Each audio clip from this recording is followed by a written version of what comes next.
भाजपचे आमदार गोपीचंद पडळकर यांनी जयंत पाटलांवरती केलेल्या जहरी टीकेच्या निषेधार्थ सांगलीच्या इस्लामपुरात बंद पाळण्यात आला। दरम्यान दुसऱ्या दिवशीही जयंत पाटलांचे समर्थक आक्रमक झाले। सांगली पेठ रस्त्यावर जयंत पाटलांच्या समर्थकांकडून रास्ता रोको करण्यात आला। रस्त्यावरती टायर जाळून निषेध व्यक्त करण्यात आलाय। तर दुसरीकडे नागपुरात सुद्धा शरद पवारांची राष्ट्रवादी आक्रमक झाली आहे। नागपूरच्या व्हेरायटी चौकात राष्ट्रवादी शरद पवार पक्षाच्या कार्यकर्त्यांकडून आंदोलन करण्यात आलं। यावेळी घोषणाबाजी करत गोपीचंद पडळकरांचा निषेध करण्यात आला।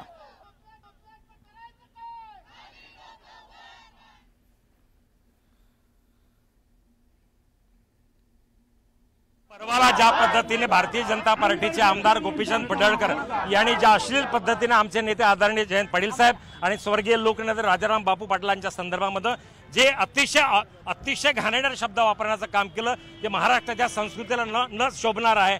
खऱ्या अर्थाने जर भारतीय जनता पार्टीचे नेते देवेंद्रजी फडणवीस यांना महाराष्ट्राच्या संस्कृतीची जर बूध असेल तर त्यांनी ताबडतोब या मंगळसूत्राचा गोपीचंद पडळकरला ताबडतोब भारतीय जनता पार्टीतून हकालपट्टी करावी। ते जर तुम्ही करणार नसाल तर कुठेतरी तुमचा त्यांना पाठिंबा आहे हे सिद्ध होणार आहे। निश्चितपणे भाजपने केलेली चूक ही दुरुस्त करत नाही। केलेली चूक म्हणजे त्याला विधान परिषद दिली, विधानसभा दिली आणि असा विधानसभेवर गेलेला सदस्य अशा वाह्यात पद्धतीने जो बोलतो आहे, खालच्या दर्जाच्या टीका करत आहे, अतिशय वाईट आहे। तर भाजपने ही आपली केलेली चूक दुरुस्त करावी आणि त्यांनी केलेले जे कृत्य आहे त्याच्यावर अटकेची कारवाई करावी। पुढची महत्त्वाची बातमी पाहूयात। कुंभमेळ्यासाठी शिखर समितीसह कुंभमंत्री समिती जाहीर करण्यात आली आहे। मात्र समिती जाहीर केल्यानंतरही साधू महंतांमध्ये नाराजी पसरली आहे। नाशिकसह त्र्यंबकेश्वर येथील साधू महंतांनी तातडीची बैठक बोलावली आहे। त्र्यंबकेश्वर येथे सर्व आखाड्यांचे प्रमुख या बैठकीला उपस्थित असणार आहेत। यापूर्वी कुंभ प्राधिकरणामध्ये स्थान न मिळाल्याने साधू महंतांनी नाराजी व्यक्त केली होती। तर शासनाच्या समितीमध्ये स्थान न दिल्याने साधू महंत काय भूमिका घेतात याकडे आता सर्वांचं लक्ष आहे। थेट जाऊयात आपले प्रतिनिधी लक्ष्मण घाटोळ यांच्याकडे। लक्ष्मण, सुरुवातीला जेव्हा कुंभ प्राधिकरणामध्ये स्थान दिलं नव्हतं तेव्हा देखील साधू महंत नाराज होते, आत्ताही ते नाराज असल्याचं कळतंय, काय नेमकी माहिती? खरं तर सिंहस्थ कुंभमेळ्याच्या निमित्तानं साधू महंत आणि प्रशासन यांच्यामध्ये खटके उडत असल्याचं आपल्याला पाहायला मिळतंय आणि त्याचाच हा भाग आहे अशा प्रकारची आता चर्चा सुरू झालेली आहे। कारण कालच राज्य सरकारनं कुंभमेळ्याच्या निमित्तानं एक शिखर समिती स्थापन केली, ज्या शिखर समितीमध्ये कुंभमंत्री असलेले गिरीश महाजन यांना अध्यक्षस्थान देण्यात आलेलं आहे। तर नाशिक जिल्ह्यामधले इतर जे 5 मंत्री आहेत त्यांना देखील स्थान देण्यात आलेलं आहे। मात्र या सगळ्या समितीमध्ये, शिखर समितीमध्ये पुन्हा एकदा नाशिकमधील 13 प्रमुख आखाड्यांचे जे साधू महंत आहे त्यापैकी एकाही साधू महंताची वर्णी जी आहे ती या शिखर समितीमध्ये लावण्यात आलेली नाहीये किंवा त्यांची मागणी देखील होती की यापूर्वी जे प्राधिकरण स्थापन झालं त्या प्राधिकरणामध्ये देखील या साधू महंतांचा सहभाग असावा अशा प्रकारची भूमिका या साधू महंतांची होती। मात्र त्या प्राधिकरणामध्ये देखील साधू महंतांना डावलण्यात आलेलं होतं आणि त्यानंतर आता जे काही शिखर समिती स्थापन झालेली आहे त्या शिखर समितीमध्ये देखील साधू महंतांना घेण्यात आलेलं नाहीये। त्याच्यामुळे आता साधू महंत आणि राज्य सरकार यांच्यामधला संघर्ष जो आहे तो वाढण्याची शक्यता निर्माण झालेली आहे। आणि याच सगळ्या पार्श्वभूमीवर त्र्यंबकेश्वर मध्ये प्रमुख 13 आखाड्यांच्या साधू महंतांनी एक तातडीची बैठक जी आहे ती देखील बोलवलेली आहे। पुढच्या 1 ते 2 वाजेच्या सुमारास या बैठकीला सुरुवात होईल। या बैठकीमध्ये 13 आखाड्यांचे प्रमुख महंत जे आहे ते देखील सहभागी होणार असल्याची सूत्रांची माहिती आहे। मात्र या सगळ्याच्या निमित्तानं पुन्हा एकदा नाशिकच्या कुंभमेळ्यामध्ये साधू महंत आणि प्रशासन यांच्यामध्ये खटके उडत असल्याचं आपल्याला पाहायला मिळतं। यापूर्वी देखील जे संत संमेलन झालं त्यामध्ये देशाच्या संत संमेलनाचे जे अध्यक्ष आहे त्यांनी देखील प्रशासनावर नाराजी। लक्ष्मण, साधू महंतांमध्ये नाराजी असल्याचं पुन्हा एकदा समोर आलंय। सगळे अपडेट्स तुमच्याकडून घेणार आहोत। तुर्तास धन्यवाद आपण दिलेल्या माहितीसाठी। मुंबई अहमदाबाद बुलेट ट्रेन प्रकल्पामध्ये घणसोली आणि शिळफाटा दरम्यानचा मार्ग आता सज्ज झालाय। या बोगद्याचा अंतिम टप्पा आज पूर्ण झाला। या बोगद्याचा ब्रेक थ्रू कार्यक्रम केंद्रीय रेल मंत्री अश्विनी वैष्णव।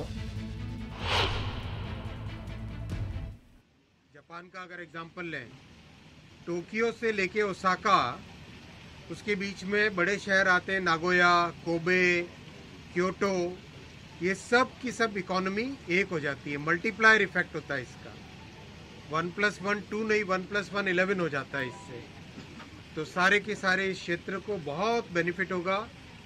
इस पूरे रीजन की इकोनॉमी में बड़ा एक अच्छा प्रभाव आएगा, एक मल्टीप्लायर इम्पैक्ट आएगा। ट्रेन की सर्विसेज इस तरह से डिज़ाइन की गई है कि पीक आवर्स में, सुबह और शाम का जो पीक आवर रहेगा उसमें हर आधे घंटे में ट्रेन चलेगी। पीक आवर्स में शुरू में हर आधे घंटे में ट्रेन चलेगी, बाद में जब पूरा नेटवर्क स्टेबल हो जाएगा तब हर 10 मिनट में पीक आवर में सर्विस मिलेगी। यानी मुंबई से अहमदाबाद जाना है तो आपको पहले से कोई टिकट रिजर्व कराना वाला सिस्टम सब निकल जाएगा। बिल्कुल स्टेशन पे आओ, 10 मिनट में गाड़ी पकड़ो और पहुंच जाओ 2 घंटे में अपने डेस्टिनेशन पे। ये पूरी सर्विस का एक नया तरीका निकलेगा और कंप्लीट।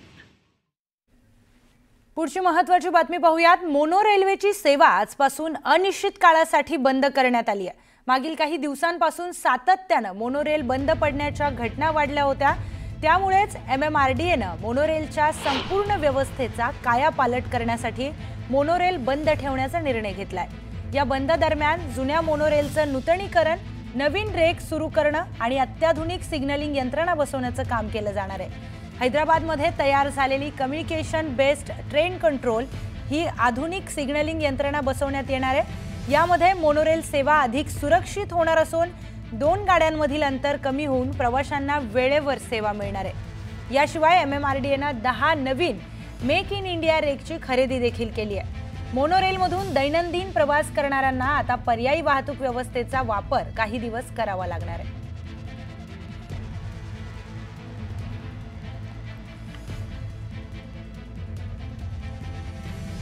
तर नवीन मोनोरेलच्या चाचण्या सुरू झाल्या आहेत आणि प्रगत CBTC communication based train control signalling system यावर आता काम सुरू आहे। तसंच ट्रेन ऑपरेटर प्रशिक्षण देखील सुरू झाले। तर नवीन मोनोरेलच्या चाचण्या सुरू झालेल्या आहेत। नवीन सिग्नलिंग सिस्टम या मोनोरेलमध्ये बसवण्यात येत आहे।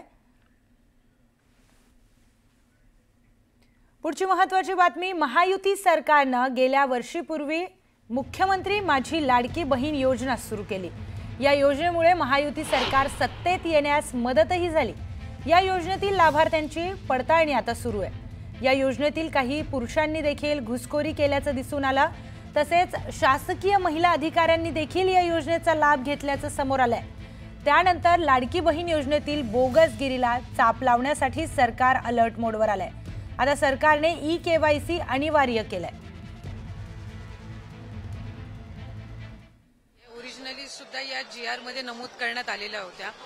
eKYC साधारणपणे महाडीबीटी पोर्टलवर ज्या ज्या काही स्कीम्स राबवल्या जातात त्या सगळ्यांना eKYC ही प्रक्रिया फॉलो केली जात असते।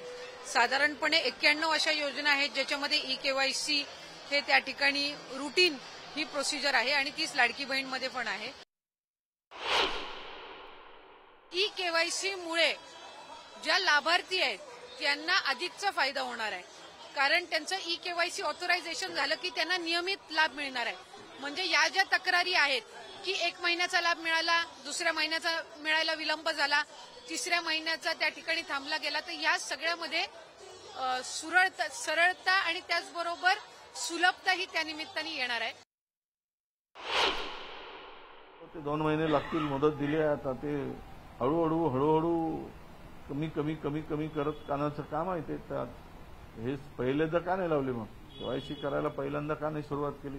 आता त्यांना ही संख्या कमी करायची आहे, त्यामुळे असे जाचक अटी लावून त्यांना वंचित ठेवायचं काम आहे। KYC कोणाला कळत आहे? काय गरीब माणसे, महिलांना कुठे कळत आहे? ते खेड्यापाड्यातल्या काय त्यांना कळणार आहे ना, कोण करून देणार आहे? हे सगळे बनवाबनवीचे खेळ आहेत।